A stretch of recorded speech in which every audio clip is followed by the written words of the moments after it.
అందరికీ నమస్కారం. ఓం.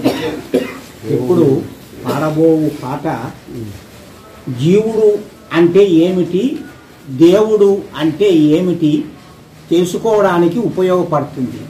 ఊరికే అందరికీ కనిపించిన బొమ్మ కల్లా, కనిపించినటువంటి వ్యక్తుల కల్లా సేవలు చేయడం, పాద పూజలు చేయడము, ఇదంతా మూర్ఖులు చేసేటువంటి పనులు. మూర్ఖులు చేసేటువంటి పనులు మనం మానవులము, దేవుడు మనకు జ్ఞానం ఇచ్చాడు కాబట్టి చేయవద్దు అని దీని భావం వస్తుంది, తెలుసుకోండి. దేవుడెవరో జీవుడెవరో తెలుసుకో మూఢ మానవుడా. మనసు ఉంటే వేదమింటే తెలుసుకుంటావు దేవుడిని. దేవుడెవరో జీవుడెవరో తెలుసుకో మూఢ మానవుడా.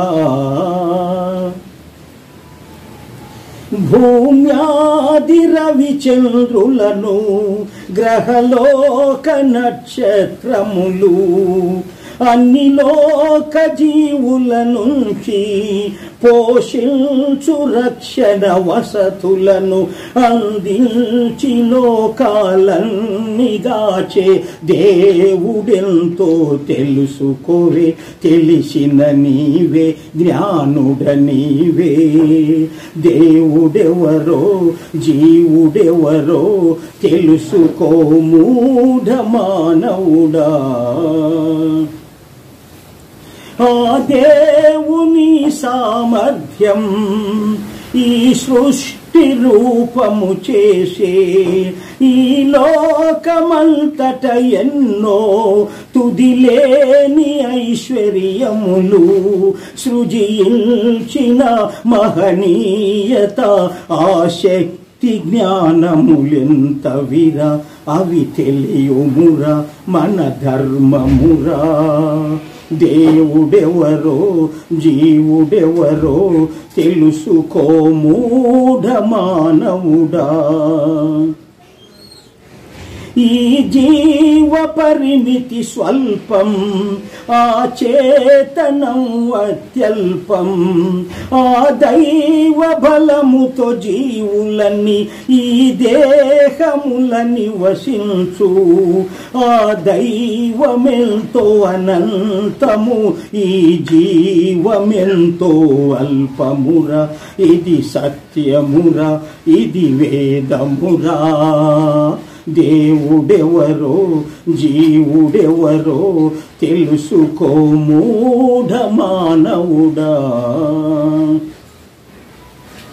ఈ జీవులేమి చేసినా లోకాల వస్తులతోనే స్వతహాగా మట్టిని కూడా పుట్టించలేడు ఎప్పుడు.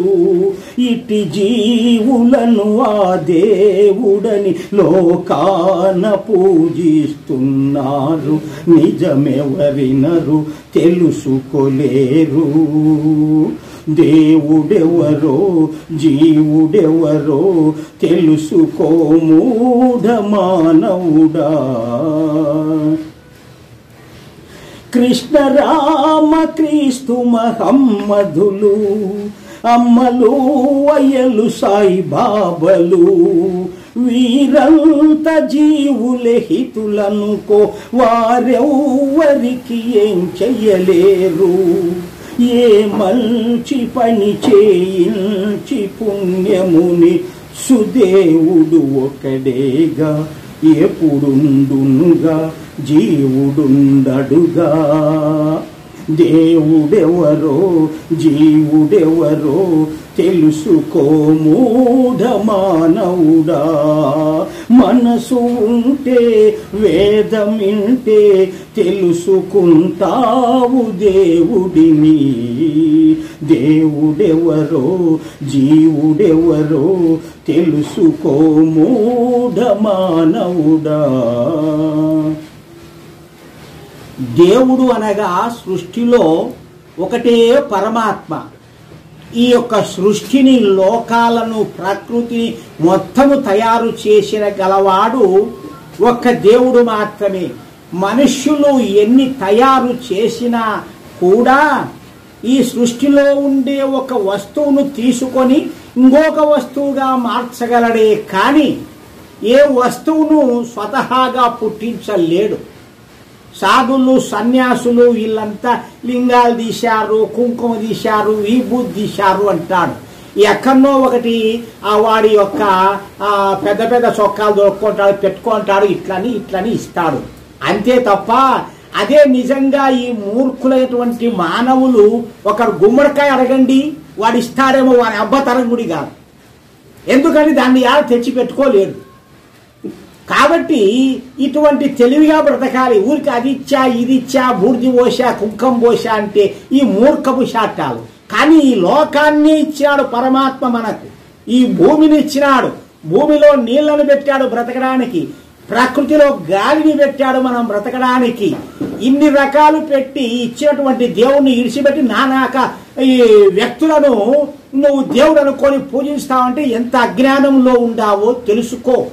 ఆ వ్యక్తుల రూపాలు, ఫోటోలు, వాళ్ళ యొక్క విగ్రహాలు ఇవన్నీ పెట్టి పూజిస్తున్నావు అంటే నీవు మానవుడవి కాలేవు నాయన.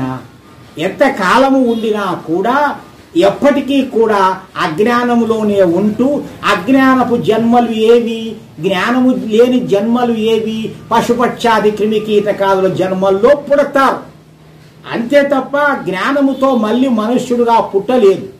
కాబట్టి మళ్ళీ మనిషిగా జ్ఞానముతో పుట్టాలి అంటే ఈ జన్మలో జ్ఞానం పెంచుకోవాలి. జ్ఞానం ఎక్కడ రావాలి అంటే వేదము నుండే వస్తుంది. ఆ వేదములు ఆశ్రయించాలి. వేదాన్ని ఎలా తెలుసుకోవాలంటే ముందుగా కొంచెం వరకు భగవద్గీత చదువుకుంటే వేదం గురించి కొన్ని తెలుస్తాయి. హిందువుల గ్రంథం భగవద్గీత అంటారు. ఎవడన్నా భగవద్గీతను గురించి తెలుసుకుంటున్నాడా? ఈ యొక్క భగవద్గీతను చదివి యజ్ఞాలు చేస్తున్నారా? ఏది తెలియదు.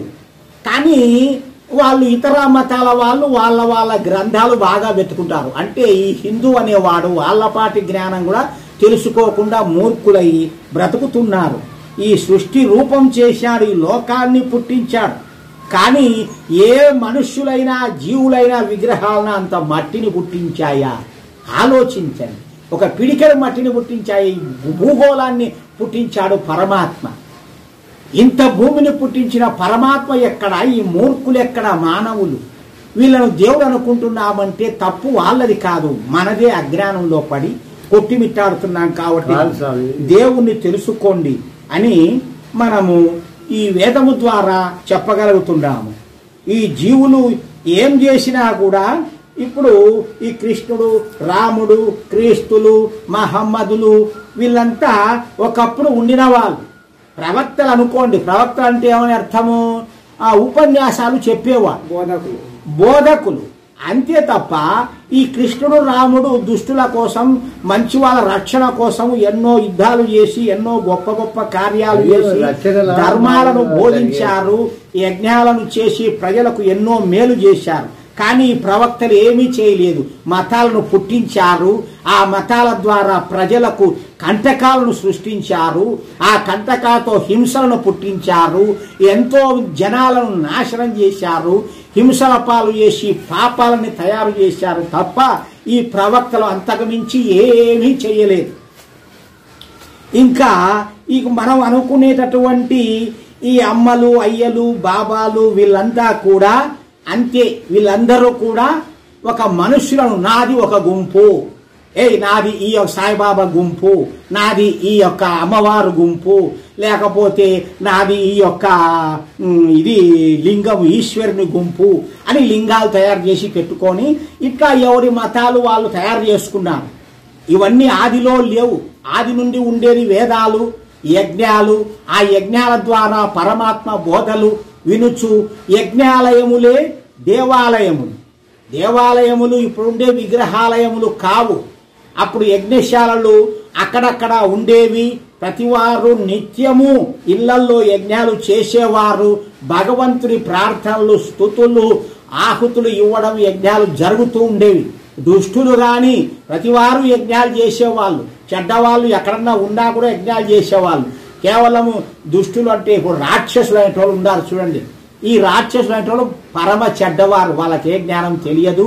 అడవి జాతుల్లో కొండ జాతుల్లో జీవిస్తూ ఈ మంచి వాళ్లకు భంగాలు కలిగిస్తూ అక్కడ చేసేటువంటి ఋషులకు నానాక విధాలుగా బాధలు పెడుతూ వాళ్ళను కొడుతూ తిడుతూ వాళ్ళని యజ్ఞాలు చేయకుండా కేకలు వేయడము రకరకాలుగా చేసి వీళ్ళు చెడ్డోళ్ళు ఉన్నారు. అటువంటి వాళ్ళందరినీ కూడా ఈ రాముడు కృష్ణుడు అనే వాళ్ళు మొత్తము నాశనం చేసి చంపారు.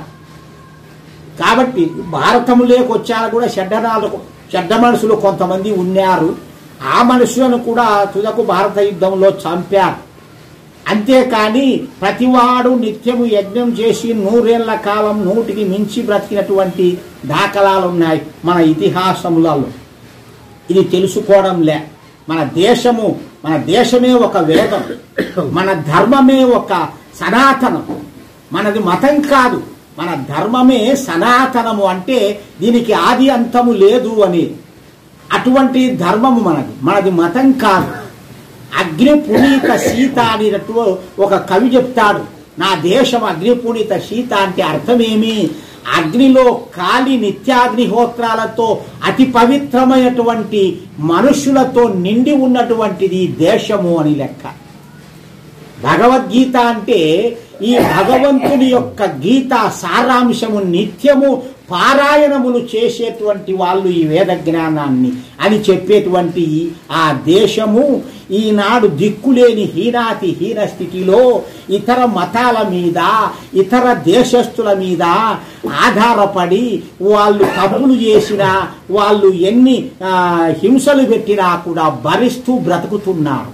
ఏమిటి మనకు బోధించారు గురువులు? మనము సంస్కరించాలనైనా చెడ్డవాళ్లను మనము కరుణతో బాగు చేయాలని. ఆ బోధలు ఇప్పుడుండే కాలంలో పనికిరావు. దుష్టులను నరకాలంటే నరుకుతేనే ఆ బోధలు పనికొస్తాయి. అట్లనే రాముడు కృష్ణుడు అందరినీ చంపాడు తప్ప నీకు ఊరికే చెబితే వినరన్నమాట. కాబట్టి అటువంటి స్థితులు కలిగినాయి అంటే కారణం వేదం పోగొట్టుకున్నాం, వేద మార్గాన్ని ఆచరించడం లేదు, ధర్మ మార్గాన్ని ఇడిచిపెట్టినాము, అన్ని అవినీతి మార్గాల్లో జీవిస్తున్నాం. మనకు జయం కలగదు, మనకు ఏ విధంగా రక్షణ కలగడం లే. రక్షణ మార్గాన్ని వేదాన్ని ఆశ్రయించు, సనాతన ధర్మాన్ని పాటించు. ఆ ధర్మం ప్రకారము నీకు దైవం సహాయం వస్తాడు. దైవం సహాయం వస్తే నీ యొక్క మతము, నీ దేశము, నీ సాంప్రదాయము, నీ గౌరవము ఇవన్నీ లభిస్తాయి. ఇవన్నీ పోగొట్టుకున్నాము. వేదము నేర్చుకోవాలని జ్ఞానము లేదు, భగవద్గీతను తెలుసుకోవాలని జ్ఞానము లేదు. ఊరిక బ్రతుకుతున్నాం, చేస్తున్నాం, ఇంతే. తింటున్నాం, తిరుగుతున్నాం, తాగుతున్నాం, ఇంతే. ప్రతి మానవులు కూడా ఈ విధంగా బ్రతుకుతున్నారు. కాబట్టి ఇక దేశం ఏమైపోతుంది? నాశనం గాక ఎటు వెళుతుంది? కాబట్టి నాశనం వైపు పయనిస్తుంది. ఇప్పటికైనా కళ్ళు తెరవండి మానవులారా, సమస్త మానవులారా. ఈ యజ్ఞముల ద్వారా లోకాన్ని ప్రకృతిని బాగు చేసి కాలుష్యాలను నివారించి ఆరోగ్యవంతమైనటువంటి దేశాన్ని ప్రపంచాన్ని తయారు చేసి మనము ఎంతో గొప్పగా జీవించే జ్ఞానవంతులుగా మానవులుగా మహనీయులుగా తయారవ్వాలని చెప్పేసి వేదము చెప్పింది. ఆ సనాతన ధర్మాన్ని మనం అందరము కూడా ఆచరించాలని చెప్పి మనం చేసుకుంటున్నాం.